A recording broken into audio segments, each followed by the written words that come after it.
श्री ओम करणी, श्री ओम करणी, श्री ओम करणी, श्री ओम करणी। नमस्कार। कल प्रवचन नहीं हो सका था। आज आपके सामने जो बात आ रही है वह पुरानी बात है। वह पुरानी बात श्रीमद् भगवत गीता के आधार पर आपको कही गई थी और उसी बात को पुष्ट किया जा रहा है श्रीमद् भागवत के आधार पर। दोनों ही बातें एक बात स्पष्ट कर रही हैं कि भाई मोक्ष जो है, मुक्ति जो है, वो बहुत सरल, सहज, आसान है। यदि इसको कठिन बना रखा है तो आपकी अज्ञान जनित मान्यताओं ने, हमारी अज्ञान कल्पित मान्यताओं ने, मैं बोल रहा हूं इसका मतलब यह है कि मेरा यह शरीर मौजूद है। अभी आप सुन रहे हैं इसका मतलब यह है कि आपका शरीर अभी मौजूद है। इसका मतलब यह हुआ कि अभी तक पता नहीं अरबों खरबों कितने हमारे जन्म हो चुके हैं और हमारा अज्ञान गया नहीं है। और प्रभु ने आपको यह स्वर्ण अवसर दिया है कि भाई अब तो उस अज्ञान को समाप्त करके ज्ञान प्राप्त कर लो। देखिए, अज्ञान और ज्ञान में ज्ञान आसान है, अज्ञान मुश्किल है। लिख करके देख लो, बोल करके देख लो। ज्ञान में 2 अक्षर हैं और उसको अज्ञान बनाने के लिए ए और लगाना पड़ेगा। तो बताइए, आपको श्रम बोलने या लिखने में अज्ञान में ज्यादा पड़ा या ज्ञान में ज्यादा पड़ा? बस इतनी सी बात समझ में आ जाए तो ज्ञान तो पहले आता है भाई। ए आप शुरू में ही लगा देते हैं, वो बेचारा ज्ञान क्या करे। आपके ए लगाने के बावजूद भी ज्ञान तो आ गया, लेकिन चूंकि आपने ए लगा दिया पहले से ही, इसलिए वो काम नहीं कर पा रहा है, वो अज्ञान हो गया। तो भाई ये ए लगाना बंद कर दो और कुछ भी नहीं करना। आप देखिए, श्रीमद् भागवत की बात आपको पहले बताता हूं। भागवत में 3रा स्कंद है और उसका 27वां अध्याय है। उस अध्याय को अंदर से पढ़ने की आवश्यकता नहीं है, शीर्षक ही पर्याप्त है, क्योंकि आप पढ़ तो चुके। शीर्षक क्या कहता है? प्रकृति पुरुष के विवेक से मोक्ष प्राप्ति का वर्णन। यानी इस अध्याय में क्या किया गया है, किसका वर्णन किया गया है कि प्रकृति और पुरुष का विवेक हो जाए। विवेक माने इन दोनों में अंतर क्या है ये ज्ञात हो जाए।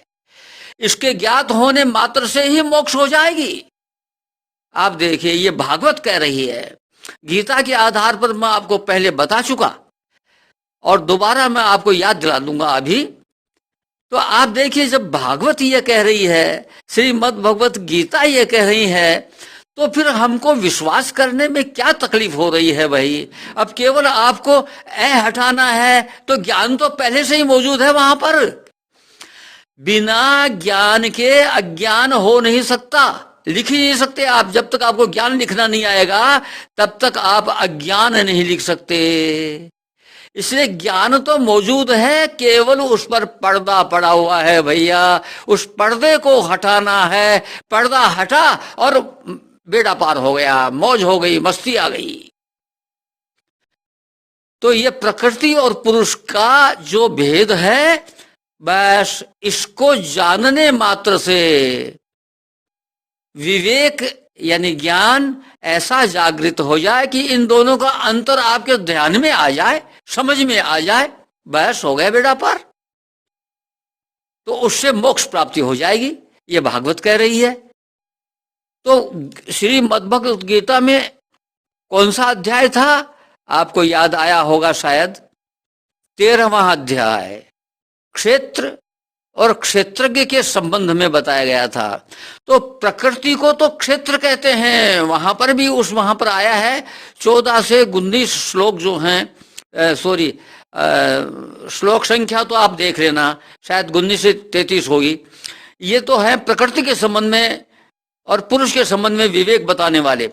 लेकिन हमको विवेक का मतलब निचोड़ जानना है। हमारे पास में जब निचोड़ आ जाए, किसी संत के द्वारा, किसी सतपुरुष के द्वारा, किसी भगवत प्राप्त व्यक्ति के द्वारा निचोड़ हमको दे दें, तो भाई निचोड़ रस ही पी लीजिए, छूछ मत खाइए।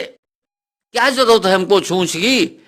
ये हम बड़े भाग्यशाली हैं कि हम ऐसे समय में पैदा हुए हैं जबकि हमारे सामने उन संतों की वह वाणी निचोड़ के रूप में, निष्कर्ष के रूप में हमारे सामने है। तो मैंने आपको बताया था कि 13वें अध्याय में, श्रीमद् भागवत गीता के 13वें अध्याय में 34 श्लोक हैं। 33 तक तो क्षेत्र और क्षेत्रज्ञ का, प्रकृति और पुरुष का वर्णन है, और 34 में कहा गया है, भगवान कृष्ण खुद कह रहे हैं। भागवत में कपिल देव जी कह रहे हैं माता देवहूति से, और यहाँ पर भगवान कृष्ण श्रीमद् भगवत गीता के माध्यम से अर्जुन को निमित्त बना करके हमको कह रहे हैं कि जिसने क्षेत्र और क्षेत्रज्ञ का अंतर जान लिया वह मोक्ष प्राप्ति का अधिकारी हो गया। और सेठ श्री जयदयाल जी गोविंद का जो भगवत प्राप्त व्यक्ति थे, वो निचोड़ निकाल करके हमारे सामने रख रहे हैं। मैं उन्हीं की भाषा में आपके सामने एक बार और प्रस्तुत करता हूं। देखिए, यह पुस्तक है श्रीमद् भगवत गीता, कोड संख्या 17, श्री जयदयाल जी गोविंद का।